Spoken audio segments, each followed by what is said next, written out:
I'm out on the prime cut of the big green. Behind me is Ed and Rowdy. If I retreat, I may be hurt, I may be killed. Timothy Treadwell believed he had a special bond with one of the nature's most powerful predators, the grizzly bear. But his obsession would lead to one of the most harrowing wildlife tragedies ever recorded.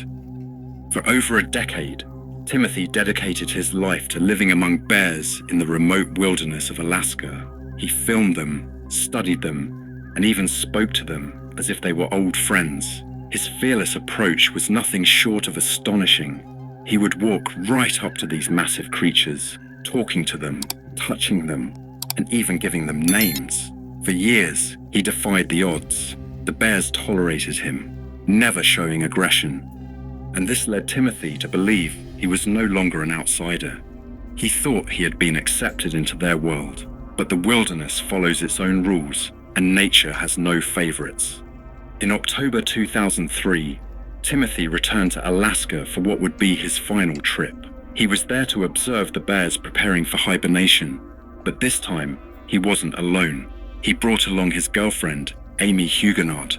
Despite repeated warnings that this was one of the most dangerous times of the year, as the harsh Alaskan winter approached, food was scarce, and the bears were at their most unpredictable. Still, Timothy dismissed the risks. He had survived among them for years. Why would this time be any different? The couple set up camp in a dense area known as the Grizzly Maze, a region notorious for its high bear population. They had no weapons, no deterrents, and no plan for defense. Just cameras, their tent, and Timothy's unwavering belief that he was untouchable. Days later, their pilot arrived for a scheduled pickup, but something was wrong. A large grizzly bear was prowling near the campsite, its behavior erratic and aggressive.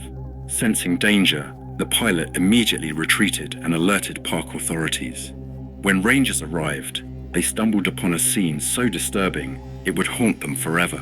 The campsite was in ruins, and the remains of Timothy and Amie were scattered across the area. A massive bear, still lingering nearby, had to be put down for the rangers to secure the site. But what they found next was even more chilling. Inside the wrecked tent, they discovered a video camera. The lens cap was still on, meaning there was no footage, but the audio had been recorded. For 6 agonizing minutes, the tape captured the final moments of Timothy and Amie, the sounds of their struggle, the terror in their voices, and the relentless force of nature taking its course. It was a brutal reminder that in the wild, there are no second chances. Timothy Treadwell believed he could rewrite the laws of nature. In the end, nature reminded him of its true power. Would you ever dare to live among wild predators? Let us know in the comments.